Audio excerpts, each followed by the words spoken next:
Hello hi नमस्कार welcome back to my YouTube channel. आशा करुँची आपण समस्ते भलरे थिबे।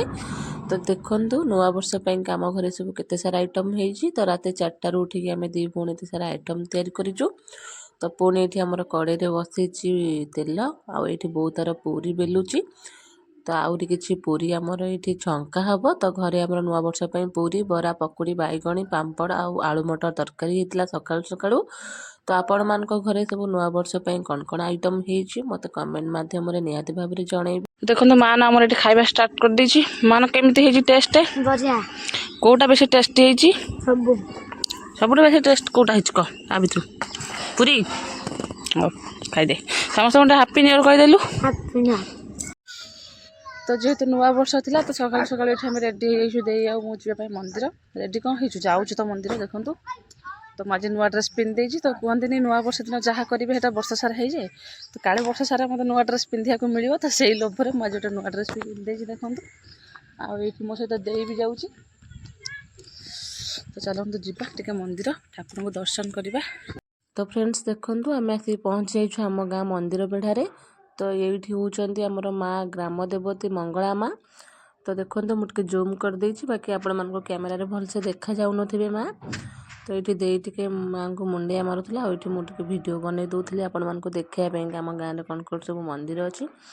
आ एठी होउची हमर भागवत टुंगी। तो एठी डेली संध्या बेले भागवत पढ़ा जाए। गां रे जो माने अछंती वृद्ध लोक माने सब बसी के भागवत पढ़ंती आ। तो फ्रेंड्स चलंतु आज मु आपण मन को आम गां रो मंदिर शेयर करिवि केमिति बोली। तो एटा गोटे बड़ पाचेरी बुला हेची। तो ता भीतर अछि आम गां रो ग्राम पंचायत अछि। आउ एपटे अछंती मां मंगलांकर मंदिर सेपटे भागवत टुंगी आउ सीधा को जो बड़ मंदिरटा हमर मंदिर दर्शन सर जाइछि देखंतु कटिचु। एबे हम बाहर घर को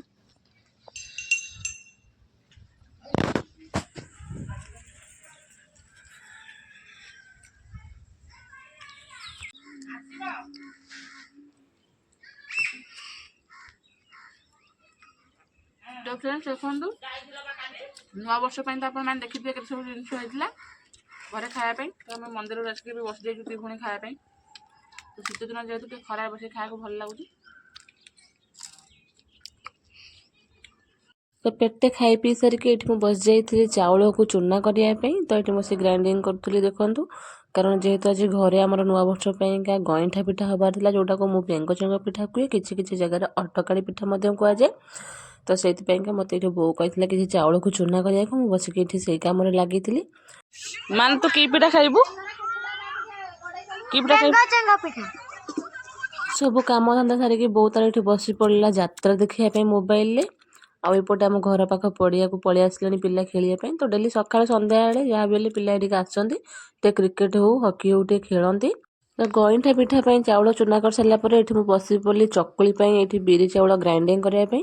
तो देखंतु मैं एते ग्राइंडिंग कर सलेनी आ बाकी एते को अछि।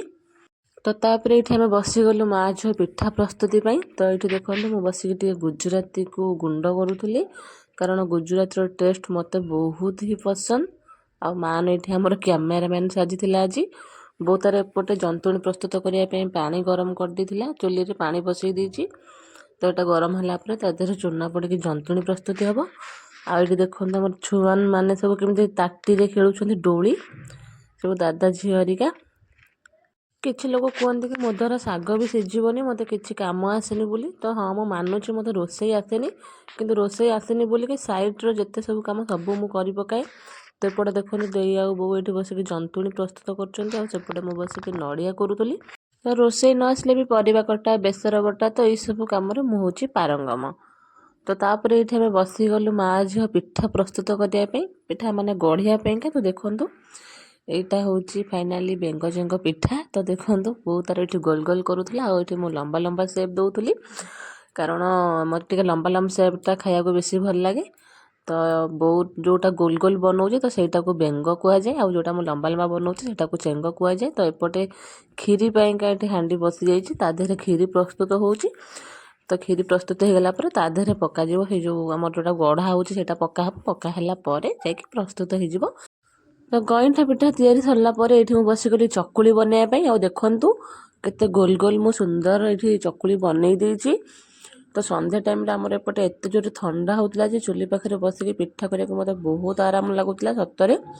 ମାନେ ଥଣ୍ଡା ଥଣ୍ଡା ପାଗକୁ ଏଠି ଚୁଲି ପାଖରେ ବସିକି ରୋଷେଇ କଲାବେଳକୁ ଯାହାହେଲେ ଟିକେ ଉଷୁମ ଉଷୁମ ଲାଗୁଥିଲା। ତ ଏଠି ସମୟ ପାଖାପାଖି 6:30 7ଟା ହେବ।